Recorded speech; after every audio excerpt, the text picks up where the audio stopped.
Hello, ladies and gentlemen. My name is Day9. And my name's Rob Simpson. And this is the After Hours Gaming League. It's game number 4 between Zynga and Epic. And right now we have, oh, what a treat, the third Zerg versus Zerg of the entire matchup. We have USKC, which stands for the United States of Kansas City. Spawning in the top left is the red Epic Zerg. And up in the upper right corner, we have Preposterous playing for Team Zynga as another Zynga Zerg. And it looks like it's going to be an 8-pool. Oh, Zynga Zerg wanting to win with the stylish cheese.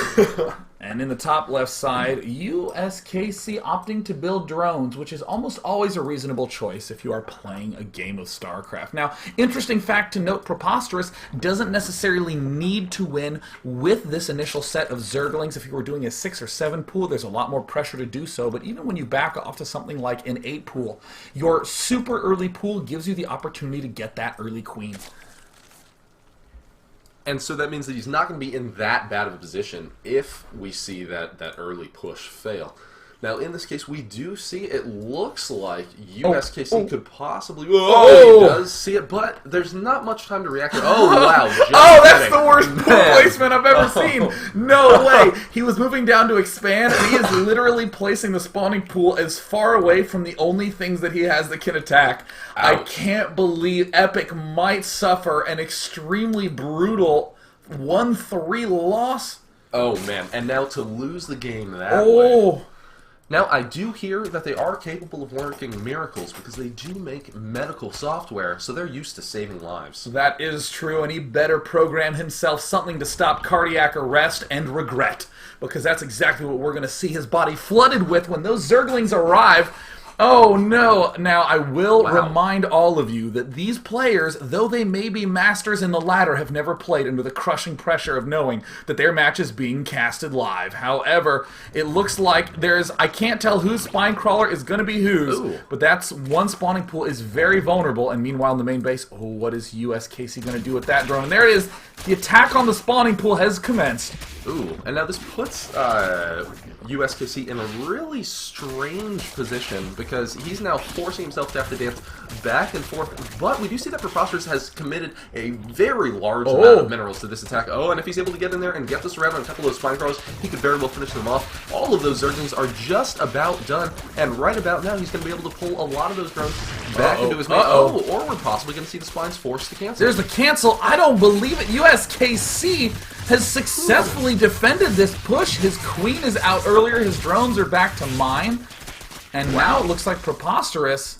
And now that's a supply lead if I've ever seen one. That is an 18-13 supply lead. That is painful. Now Zerglings are going to try to poke and do some harassment, but there's actually complete and total coverage of his base, with the exception of the spawning pool that's been pushed to the edge of the lunch table. You see because clearly everybody that plays Starcraft, you spawn on a lunch table, and that's what your creep is, and you build your spawning pools on your lunch table. That is true, and the ones that do hobbies that we don't think are cool, we don't even protect with our social warmth.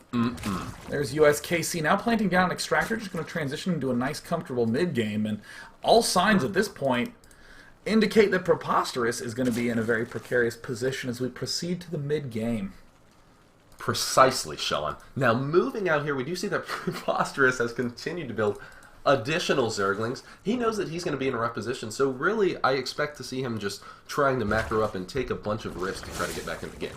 I would expect some sort of follow-up Baneling or Roach play, anything he can to just get, like what you said, some big lucky land on a bunch of Zerglings with one Baneling. There's the extractor going down. I wouldn't even be that surprised to see Preposterous plant down some sort of Baneling nest with his first 50 gas rather than opting for Zergling speed. And now USKC, the real question is how is he going to proceed? He's getting this very fast double gas.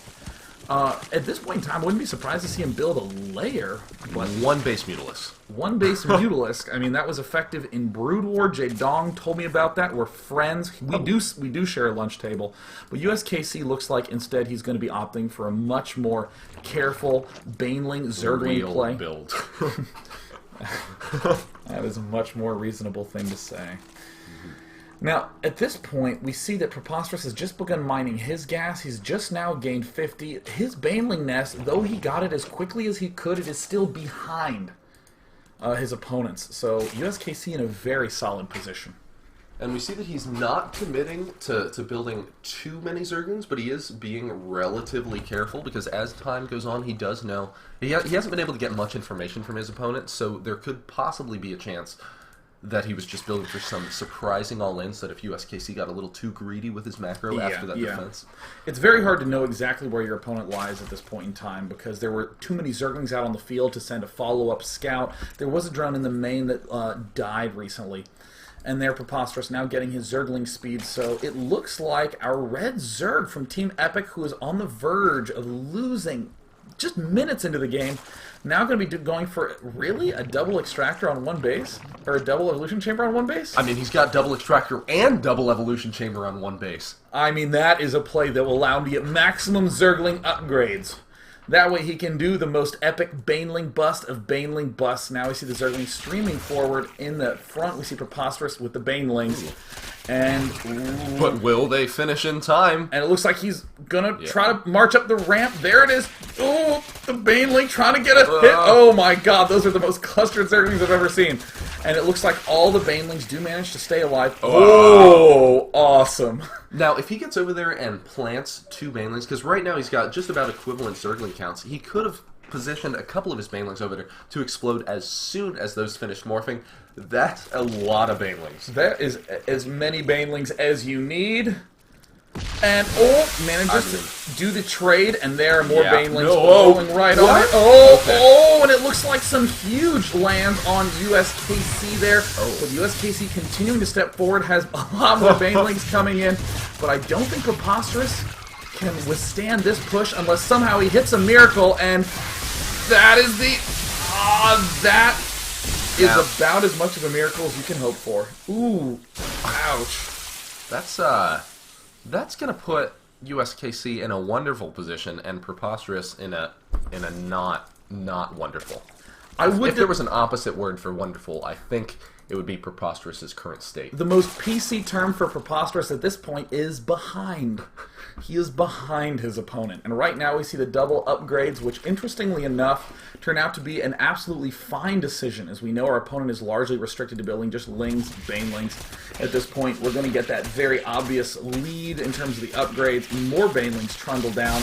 Managed to get an extremely nice set of hits. And right now, the Epic player over here, USKC, is probably wringing his hands very happily at not losing to that 8 pool. And over there, man, Preposterous, Zynga's not too happy. Oh no, Preposterous with a misfire. Killing 2 Banelings with 3, which all in all put him more behind than he was before. Preposterous now doing his best to recoup as many Zerglings as possible, getting ready to try to mount some sort of miracle defense, but it looks like he wants to just build drones. At this point in time, I think that USKC is going to build anything. Stuff. And I think that when that number in the top right is roughly 3-ish times your opponent's, you've got some room to do stuff. That's those bars. Big bar means ahead generally. So right now we see that the layer is coming up. This will enable USKC to get those +2/+2 upgrades started on the evolution chamber. Meanwhile, up in Preposterous's base, he's trying to build up some amount of drones, but I think that the tragic truth is that Preposterous can only really build up drones to try to do a little bit stronger of an all-in. And unfortunately, we removed the purchase minerals and gas option in very early alpha stages of the game, so it's going to be really tough for him to catch up. Where you'd be able to use some sort of microtransaction to just give yourself more money. Something like that. It just makes the game more fair for one player. Yeah, I really think that it helps balance it more for the wealthy and untalented who have more than abundant opportunities and instead just blow it all winning games they should have lost. Well, you know what they say about the 99% of ladder. What is that? That was just the end of the joke. Looks like Preposterous right now, just comfortably planting himself at the top of his base. Top of his ramp, now adding on more Zerglings. In the meantime, we do see +2/+2 upgrades coming up, so those So the fact that he is doubling his opponent in the Zergling Drone and Mutalisk account will be bolstered by these upgrades.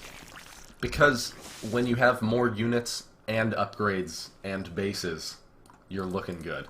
Now, although we are doing a little bit of teasing of Preposterous in this situation, you got to keep in mind this isn't a ladder game where you'd want to just leave right after you have that, disadvantage and think I'll do better next time. Preposterous's team is up 2-1 right now. If any miracle happens and his team wins, then everyone gets to celebrate and go home. But at this point in time, this could be what Preposterous needs. Get some nice hits on those Zerglings, cleans it up without any problem at all. But he's got to hurry up and make something happen because his opponent has everything coming very soon. Well, the other everything. The other side of that coin to Preposterous, not wanting to leave the game, is that USKC also doesn't want to get overzealous, right? I know that I've had a very large issue with it. I know that a lot of other players that play the game have trouble knowing when you can go ahead and push through and finish off that game. Yeah, your eyes get big, and you think, I have the lead, and with the way that Zerglings and Banelings function, it's so easy for that to backfire right in your face. Yeah, really, it's just because I've lost so many games I should have won that it just makes me frightened. You don't want to be experiencing that anger, and that doubt in the middle of a game that you just lost for your team. So it looks like Preposterous is doing about as good a job as he can defending it. Right now, USKC is getting every upgrade, every unit, another base. He has overlords all over the map. His drone count is ahead. His everything killed count. The bars are surprisingly equal now. I mean, I think if we actually go, let's see. Wow. Is there a way to open up the APM tab? Looks like trying to rewind is not the best way to do that. Either way, our red player is very much so in a lead. The Zynga Zerg now building an evolution chamber, still trying to stay in the game. He's seen the Mutalisk trying to kill off his overlords. Mutalisk are continuing to just try to give him more map control. And he totally could use it at this point in the game. Because the more map control you have, the better. Now Zynga, you can see here, I'm definitely expecting to tap out really soon after seeing all of those units in the base. He doesn't really have anything to defend from that quite right now because he's just had to deal with the constant onslaught of attacks from USKC. Epic just really pulling through there. I mean, you've got to keep in mind that this did begin with an 8-pool spine crawler rush game that could have been USKC's doom. The amount of adrenaline that was going through his system definitely showed through. We saw a little bit of shaky follow-up control, but he's making all the right decisions now, taking the whole map. More evolution chambers, or a spore crawler gets planted down for Preposterous, and he's not giving up, man.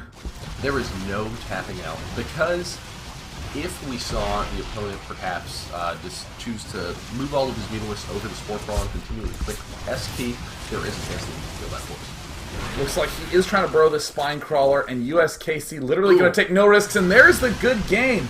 Epic ties the series up 2-2. That does mean that it's time to go on to the ace match, as we're going to get the chance to see who sent who out from which team. And the ace match is going to be coming up in this final game between Epic and Zynga in the After Hours Gaming League. Stay tuned.